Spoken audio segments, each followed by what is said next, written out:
नमस्ते, जय श्री महाकाल। मैं दीपमाला पाटीदार आपका अपने चैनल पर स्वागत करती हूँ। आशा करती हूँ आप सब कुशल और मंगल होंगे। मैं हर रोज़ आपके लिए शिव पुराण का पाठ लेकर आ रही हूँ। आप अपने बिज़ी शेड्यूल में से 15 से 20 मिनट का टाइम निकालिए और शिव पुराण का पाठ सुनिए। आप काम करते-करते भी इसे सुन सकते हैं क्योंकि मेरे पापा कहते हैं कि भगवान का नाम लेने का कोई समय नहीं होता है। तो कल हमने जहाँ हमारे शिव पुराण को विराम दिया था, आज हम वहीं से इसे शुरू करेंगे। चौथा अध्याय, चंचुला को शिवपद की प्राप्ति। ब्राह्मण बोला, मुझे यह प्रसन्नता है कि तुझे समय पर ज्ञान हो गया। यह सब सदाशिव की कृपा है। अब तू भयभीत न हो। शिव जी की कृपा से तेरे सब पाप नष्ट हो जाएंगे। शिव कथा के श्रवण से तुम्हारी ऐसी सुबुद्धि हुई जो विषयों से वैराग्य हुआ है। पश्चाताप संयुक्त तुम्हारी मति शुद्ध हो गई। इस शिव पुराण को कथा से श्रवण से जैसा हृदय पवित्र होता है, वैसा अन्य उपायों से नहीं होता। हृदय के पवित्र हो जाने पर शिव पार्वती जी उसके हृदय में जाकर विराजमान हो जाते हैं। तब वह शुद्धता शिव के परम पद को पाता है। इसलिए सभी वर्ण इस कथा को सुने, क्योंकि स्वयं शिव जी ने इसकी रचना की है। बहुत से पापी इस कथा के श्रवण से शिव का ध्यान पाकर पश्चाताप करते हुए सिद्धि प्राप्त कर चुके हैं। इसके श्रवण से सब प्रकार से मंगल होते हैं। शिव कथा को हृदय में मनन करने से सदा के लिए हृदय पवित्र हो जाता है। शिव भक्ति से विमुख माया मोह में पड़े हुए मनुष्य को बिना पूछ का पशु हो जाना चाहिए। वह कभी संसार बंधन से मुक्त नहीं होता। इसलिए हे ब्राह्मणों, तू भी परम पवित्र कथा को सुनकर विषयों से मन को हटा ले। शंकर भगवान की कथा के श्रवण से तेरा हृदय पवित्र हो जाएगा। तब तुझे मुक्ति प्राप्त होगी। सूत जी बोले, यह कहकर दयालु ब्राह्मण शिव ध्यान में मग्न मौन हो गए। तब चंचला प्रसन्न चित्त हो आंखों से आंसू बहाती हुई हाथ जोड़कर ब्राह्मण के चरणों में गिर पड़ी और कहने लगी, हे भगवान, आपने मुझे कृतार्थ कर दिया। फिर चरणों में से उठकर परम शांति से गदगद हो ब्राह्मण से वैराग्य युक्त वचन बोली, हे शिव भक्त, आप धन्य हैं, परोपकार परायण हैं, श्रेष्ठ जनों में वर्णनीय हैं। हे साधु, मैं नरक रूपी समुद्र में गिर रही हूँ, मेरा उद्धार करो। शिव पुराण की कथा अर्थ युक्त सुनकर मैं विषय से विरक्त हो गई हूँ।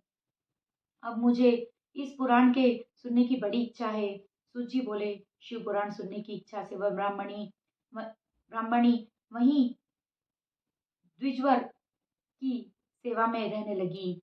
वह उनकी कृपा पाकर हाथ जोड़े सदैव उपस्थित रहती थी। उसकी रुचि देखकर पंडित जी उसे शिव पुराण की कथा सुनाने लगे। इस प्रकार उस महाक्षेत्र में श्रेष्ठ ब्राह्मण से शिव पुराण की उत्तम कथा उसने सुनी। भक्ति, ज्ञान, वैराग्य वर्धनी एवं मुक्तिदायिनी कथा को सुनकर वह कृतार्थ हो गई। शिव की कृपा से शिव रूप का ध्यान उसने प्राप्त कर लिया। वह नित्य प्रति तीर्थ जल में स्नान करती, जटा तथा बलकल धारण कर लिए थे। सारे अंगों पर भस्म रमाए रहती थी, रुद्राक्ष पहनती थी। वाणी का संयम एवं थोड़ा आहार करके गुरु उपदेश के द्वारा शिवा नाम का जप करते हुए उसने शिव को प्रसन्न कर लिया। इस प्रकार शिव जी का ध्यान रखते हुए चंचुला ने बहुत सा काल व्यतीत किया। समय के पूरा होने पर भक्ति, ज्ञान, वैराग्य से युक्त इसने बिना ही कष्ट से देह छोड़ दिया। सब शिव गणों से संयुक्त एवं शोभायमान दिव्य विमान स्वयं शिव ने वहां भेजा। शिव गणों ने इसे तुरंत विमान पर चढ़ा लिया और उस दिव्य अंगों वाली दिव्य भूषण पहनी स्त्री ने शिवपुरी में त्रिलोचन महादेव जी का दर्शन किया। शिव करोड़ों सूर्यों के समान प्रभाव वाले थे। गणेश, रंगी, नंदीश्वर, वीरभद्र आदि जिनकी उपासना कर रहे थे, वे महादेव नीलकंठ, पंचमुख, त्रिलोचन, चंद्रशेखर रूप से दर्शन दे रहे थे। जिनके वामांग में विद्युत के समान गौरा जी विराजमान थी। कपूर के समान गौर सर्व अलंकार विभूषित श्वेत भस्म रमाते श्वेत वस्त्रधारी गौरीश शंकर का दर्शन कर चंचुला परम प्रसन्न होकर बार बार प्रणाम करने लगी। श्री पार्वती जी ने तो उस चंचुला को दिव्य रूप देकर अपनी सखी बना लिया। वह परम सुखी हो गई। उस पांचवा अध्याय, चंचुला के प्रयत्न से विदुप का पिशाच योनि से उद्धार। शौनक जी बोले, हे सूत जी, आप धन्य हो, आपने हमें अद्भुत कथा सुनाई है। अब कृपा कर यह और बतलाइए कि चंचुला ने सद्गति पाकर क्या किया और उसके पति का क्या हुआ। श्री सूत जी बोले, चंचुला एक दिन पार्वती जी के पास जाकर हाथ जोड़कर स्तुति करने लगी। हे पार्वती जी, आप स्कंद माता हो, सब सुखों को देने वाली हो। आप प्रकृति सूक्ष्मा, सच्चिदानंद रूपा, सगुण ब्रह्म आदि देवों में श्रेष्ठ हो। षष्ठी स्थिति प्रबलकारिणी त्रिशूरा लाया हो, तीनों देवों की परम प्रतिष्ठा करने वाली हो। चंचुला इस प्रकार पार्वती जी की स्तुति कर प्रेमाश्रु बहाती हुई नतमस्तक होकर मौन हो गई। तब भक्त वत्सला शंकर प्रिया पार्वती जी ने प्रसन्न होकर चंचुला से कहा, हे सखी चंचुले, मैं तेरी स्तुति से बहुत प्रसन्न हूँ। तुम वर मांगो, मेरे पास तुम्हारे लिए कुछ भी अदय नहीं है। तब चंचला मस्तक झुकाते हुए बोली, मुझे अपने पति का कुछ हाल मालूम नहीं कि अब कहाँ है, सो मुझे उससे युक्त करने की कृपा करें। हे दीन वत्सले महादेवी, वह महापापी मुझसे मेरा पहले मरा है, सोन जाने किस गति को प्राप्त हुआ है। यह सुनकर पार्वती जी प्रसन्नता पूर्वक बोली, तेरा पति विदुप वेश्यागामी महापापी मरकर नरक में गया है। अनेक वर्षों तक दुख भोग कर अब पाप शेष से वह पापटी विंध्याचल पर्वत पर पिशाच हुआ है। वह वहाँ वायु भोजी अनेकों दुख भोग रहा है। सुची बोले, पार्वती जी के वचन सुनकर चंचुला पति के दुख में बड़ी दुखी हुई। कुछ धैर्य धरकर पार्वती जी को प्रणाम करके दुखी मन से वह बोली, हे देवी, कृपा कर दुष्ट पापी मेरे पति का भी उद्धार करो। किस प्रयत्न से उस पापी को सद्गति होगी, सो कृपा कर शीघ्र कहिए। सुजी बोले, ऐसा वचन सुनकर पार्वती जी ने चंचुला से कहा, यदि तुम्हारा पति शिव पुराण की कथा सुने तो उसे अवश्य सद्गति प्राप्त हो जाएगी। गोरा जी के ऐसे वचन सुनकर चंचुला बारंबार प्रणाम करने लगी और अपने पति के समस्त पापों को छुड़ाने के निमित्त एवं सद्गति प्राप्त करने के हेतु शिव कथा कहने के लिए प्रार्थना करने लगी। जब चंचुला ने इस प्रकार बारंबार प्रार्थना की तो कृपालु पार्वती जी को दया आ गई। तब उन्होंने शिव के कीर्ति गायन करने वाले तुमरु गंधर्व को बुलाकर कहा, हे तुमरु, तुम मेरे वचन मानकर इस स्त्री के साथ शीघ्र ही विंध्याचल पर जाओ, इससे तुम्हारा कल्याण होगा। वहाँ एक भयंकर पिशाच रहता है। वह पूर्व जन्म में विंदुक नामक ब्राह्मण मेरी सखी का पति था। वह दुष्ट वेश्यागामी, स्नान संध्या क्रिया आदि से हीन, अशुद्ध, क्रोधी, दुर्भिक्षी, व्यभिचारी और सज्जनों से द्वेष करने वाला था।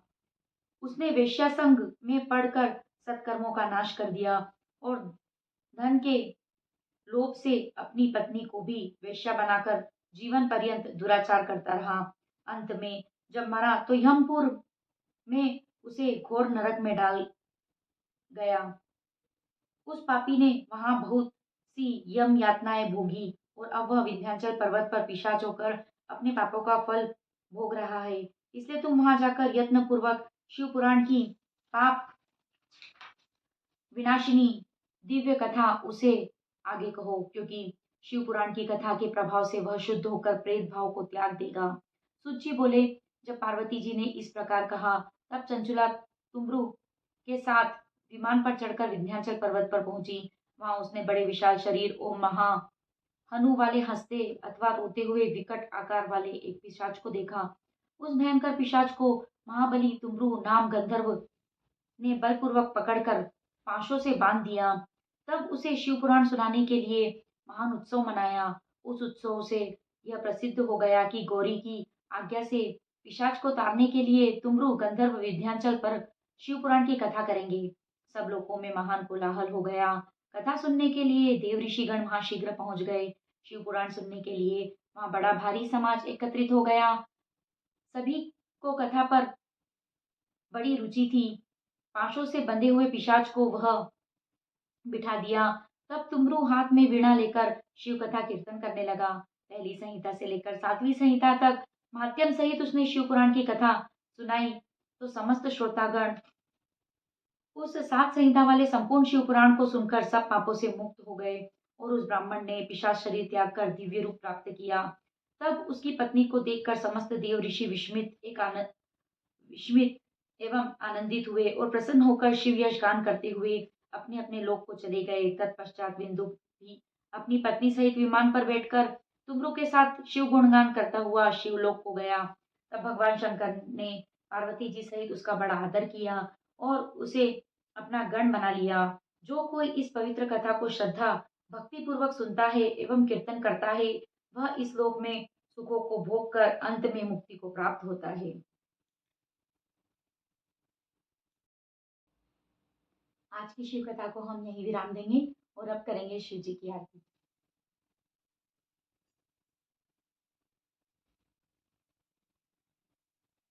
ओम जय शिव ओंकारा, प्रभु हर शिव ओंकारा, ब्रह्मा विष्णु सदा शिव, ब्रह्मा विष्णु सदा शिव, अर्धांगी धारा।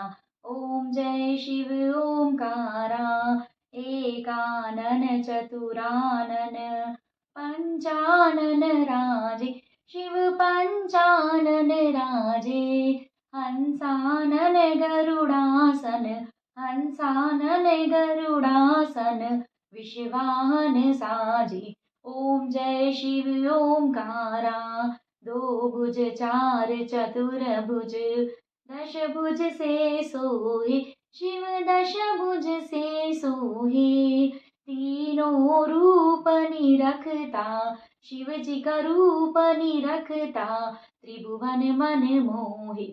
ओम जय शिव ओंकारा, अक्षमाला वनमाला, मुंडमाला धारी, शिव मुंडमाला धारी, चंदन मृग मृग चंदा, चंदन मृग मृग चंदा, भोले शुभकारी। ओम जय शिव ओंकारा, श्वेतांबर पीतांबर, बाघंबरी अंगे, शिव बाघंबरी अंगे, ब्रह्मादिक सनकादिक, सनकादिक ब्रह्मादिक, प्रेतादिक संगे। ओम जय शिव ओंकारा, कर के माध्य कमंडल, चक्र त्रिशूल धरता, शिव चक्र त्रिशूल धरता, जग करता जग हरता, दुख हरता सुख करता, जग पालन करता। ओम जय शिव ओंकारा, ब्रह्मा विष्णु सदा शिव, जानत अविवेका शिव, जानत अविवेका, प्रणवाक्षर के मध्य, प्रणवाक्षर के मध्य, यह तीनों एका। ओम जय शिव ओंकारा, त्रिगुण स्वामी जी की आरती, जो कोई नर गावे, शिव जो कोई जन गावे, कहत शिवानंद स्वामी, कहत हराहर स्वामी, मनवांछित फल पावे। ओम जय शिव ओंकारा, ओम जय हर हर महादेव।